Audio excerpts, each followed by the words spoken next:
Welcome to Power Players. My name is Amy Gregory. I'm the founder of Powerhouse, brokered by EXP. And today we have Jessica Lopez with us, who is out of Brentwood, California. She is a phenomenal agent. If you haven't liked and subscribed, be sure to do that. I will be dropping content every single week. So today we're going to talk to Jessica. Jessica, how long have you been licensed? It'll be 8 years in January. That's a long time. Yeah. Long time. Brentwood, California. Production. Your business has grown a lot over the last 2 to 3 years. Yes. 2 to 3 years. Absolutely. So, I mean, if you want to tell your volume, feel free to tell your volume. If you don't want to, we will just say it's like doubled. Has it doubled this year? I feel like it's almost doubled 2 years in a row. So actually, it doubled probably like going into 2020. Okay. Then 2021 went up a little bit. Now I actually am trying to not increase my volume. Oh. So I am at like, I want to stay transaction-wise where I'm at, add revenue other ways.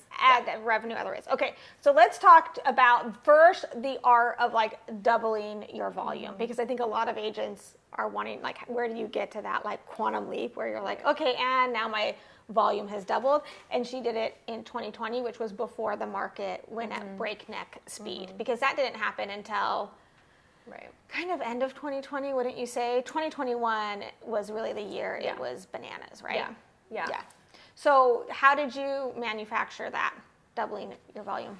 I mean, I think for me, there's like a couple different factors there, because it definitely was, you know, I hit over 5 years in the business, which I feel like is a pretty big milestone for any agent, of just like those activities that you've stayed super consistent with are like now actually starting to like really show up. Yes.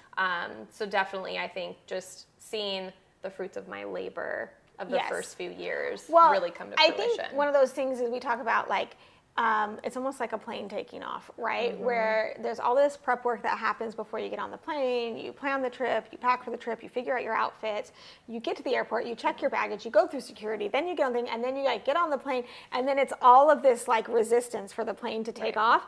And what happens, I feel like a lot of agents, we see them like get the plane up a little bit, and then they land, and then they go through that whole other ritual again. Whereas, like you said, getting into the business, like once you've kind of hit that 5 years, you're kind of up at cruising altitude a little bit. Well, now you have the repeat clients, you know, and then for me, it was definitely hitting those clients that I helped them buy their first home, and then they were like ready for the move up home, you know, so it was definitely hitting those like 2 transactions for one client, all hitting at the same time. Yeah. Okay, so a lot of agents, though, struggle to get repeat clients. You don't. No, that's that is not her struggle. So unpack that a little bit for us. How do you make sure you always have that repeat client? I am so I have a hospitality background. Yep. And for me, I was doing event management stuff for hotels. So I was doing corporate events and knew that I liked that and was trying to figure out how to implement that in this field here. Yep. So I started doing neighborhood events, which then grew to client events, which now next year I'm doubling down and I'm adding community events. Yes. Okay, so it started out as what? Neighborhood events, then client events, and now you're making more investments and making it a community event, right? And so a lot of times we see this stair step, right? And sometimes most agents, they just never take the next step. Would you? Is that a fair statement? Is that what you see? Well, and I think it's hard because people are like, I can't do event. I'm like, do one. Yeah, just do one. Start small. Feel comfortable. Add something else. Like I didn't go into it doing 10 plus events in 1 year. I started with 4, which then led to like, okay, I can add a few more here now. Yeah. Now I'm like, I'm going to try and do one every month. Ooh, I didn't know this.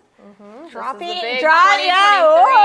here we go. I'm doubling down. Well, because I feel like you were doing client events and you were having a lot of people in the community being like, I want to come. That's what happened. Right? So I was sharing everything I did with share what you do, even if you're not inviting everybody to it, right? I was sharing what I was doing for my clients, for my community. And I had so many people be like, I wish I lived in your neighborhood.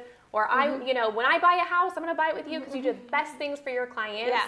So that's where this now next year, I'm like, I need to find a way to bring them in. Yes. In a way that I haven't been able to before. Yes. So bigger scale, for bigger reward. Well, that's what I was going to say is like now you're willing to bet that because Yes. there is overhead on community events and all these events and you don't know if you're going to get your ROI. And I think that's why a lot of newer agents don't pick it up because they think, oh, I don't know, maybe it'll work and maybe it won't. You know, my first year of events in the neighborhood, like I didn't really see anything from it. And it was kind of discouraging. I do an event and then like a week later see somebody's yard sign go up and you're like, dang it, I just talked to that person, you know?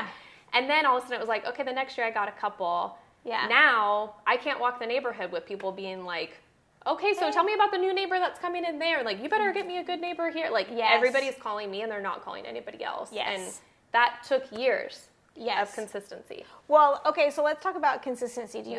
And like this idea of just being disciplined at one approach. Right. Because I think we see that a lot with agents too, where it's like shiny object syndrome. Well, I did one event and it didn't work. I posted once on Instagram and it didn't work. Right. I door knocked once and it didn't work. And I'm thinking, okay, that's like saying I went to the gym once and I'm not like, I don't like, absolutely. Right? Yeah. So talk a little bit to like, where do you find like the discipline, the motivation to be consistent at it?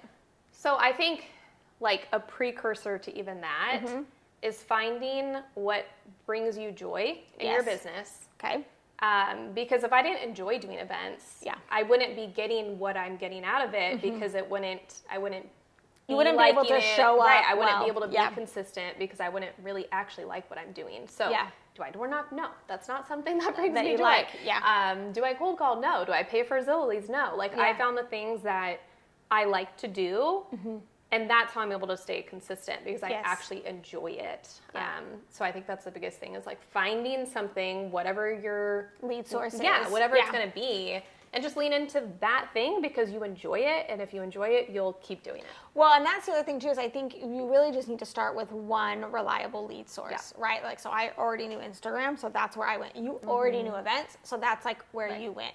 And then how would you like build on top of that? Right? So another thing that you are, well, actually I want to talk on one other thing before I jump to the next thing. Hi, my name's Amy and I have ADD.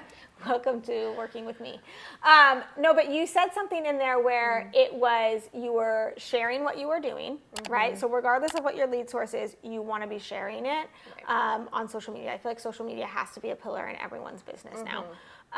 Whether it brings you joy or not, find a way for that's true. Find a way for that to bring you joy. And I'm not always enjoying it. Well, and that's the thing about running a business, right? There are years where you just do stuff you don't enjoy because it needs to get done, right? It's like, listen, I don't like waking up in the middle of the night with my kids either, but like, I got to feed them. Yes. So, okay. Yes. But one of the things you said is that you listen to your audience. Like, they told you what to do next, right? Like, you're having this big client event, and then people in the community are like, oh, I want to come. That's them telling you what's next, right? And so how are you picking up on these clues, these patterns inside your business? Because you've done it consistently. Yeah, I mean, I think that was, for me, it was, I did the events and then kind of implemented Instagram, which looking back, should have implemented that sooner. But it wasn't quite what it was 8 years ago even, 100%. You know? So it was like once I started tapping into that and just being like, oh, I'm going to share what I'm actually already doing and making sure I'm documenting it and sharing it, like pop buys and stuff like that. Like, okay, well, I did the pop buys to the 20-something people, but now I'm actually reaching thousands of people with that one really cute thing I did, right? So 100%. It's like now I'm making it work even more for me. Well, you want it to be really efficient. Yes. Yeah, and social media is really where you can get some great efficiencies inside of your business. But another thing that you noticed with your clients that they needed before they could like verbalize it was the staging aspect of your business. Yeah. And I'm guessing they, in some roundabout way, they told you. So actually, it was more, so I got in the business, I got my license as I was pregnant with my first child, getting my license, moved to Northern California, bought a house in a totally new town, and all at the same time. So it was like, well, how am I going to find clients? And I knew for me from day one, I wanted listings. Yeah. I did not want buyers because I was starting our family. I wanted as much time as I could keep. And I had already looked at that big picture and been like, how many hours for a listing versus how many hours? Well, and also just like you can't schedule your day with buyers. No. Right? Because it's like something's listed, I got to go right now. Right? No. Yeah. And we all start there. I mean, my first clients were open house leads and buyers, and it was good. But yeah, I knew that's not where I wanted my bread and butter to be. And I grew up, my dad was in construction my whole life. So I grew up walking model homes and design, and I knew I liked it, right? So I leaned into something that I knew would bring me joy adding to the business. So I got certified in staging. 8 years ago, staging was not what it is today. Not a thing. And I had to beg people to let me to stage their homes. I'm like, I'm doing it for Really? free. Yes. They're like, why do I need that? Oh yeah, they would push back. I had to have like literally thought it was the opposite way around. No. I had to have like that makes 5 sense. slides convincing them of the statistics. 5 slides? Yes. Yes.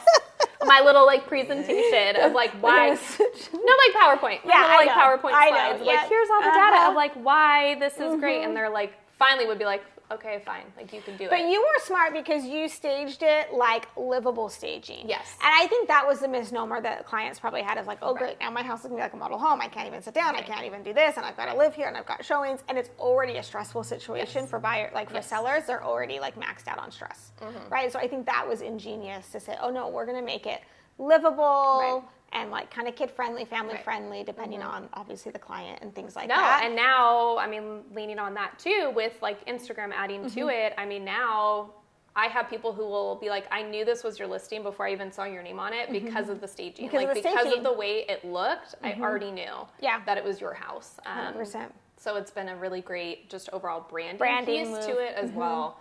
With keeping in the focus. Well, and don't you think inside your business, good decisions always have additional byproducts like that you don't know are going to come? Yes. But good decisions they'll nail the thing that you need them to nail, but then they always bring other byproducts that you're like, oh, I did not see that coming. But it starts with finding a few things that you really know you'll enjoy doing and not focusing, because like you said, there's a million ways to build this business. Just find 2 or 3 things that you really want to focus on. Stay consistent for at least 2 years, in my opinion. I love it. Okay, so you've doubled transactions, then grown transactions, and they're growing and growing and growing.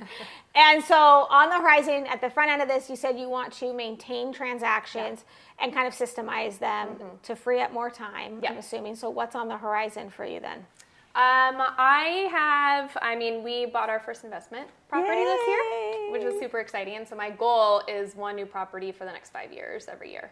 Okay, phenomenal. So building kind of that. Well, listen, it's like you make money selling real estate, but you build wealth buying real estate. Yes. 100%. So you're on to the wealth building portion. Yes. So now we're, like I said, we've kind of figured out the transaction side. I know kind of my max where I'm at. I built my team. Yep. So now I have Amelia to kind of help support on some of that, so I can add some bigger picture things. Add some things, right? And then a staging course is what I'm working on. In between all those other million things. I'm excited about that one. I know. Well, you've been pushing that for almost 2 years now. I know, but the market was so crazy. It's actually going to be timed just right. It's going to work out just fine. Yeah, it's like slowly just fine. Getting to the pace where, and now I feel like I have a better idea of what agents need to know too. Because at the time when you pushed me for it, I'm like, I don't even know what people need to know. Yeah.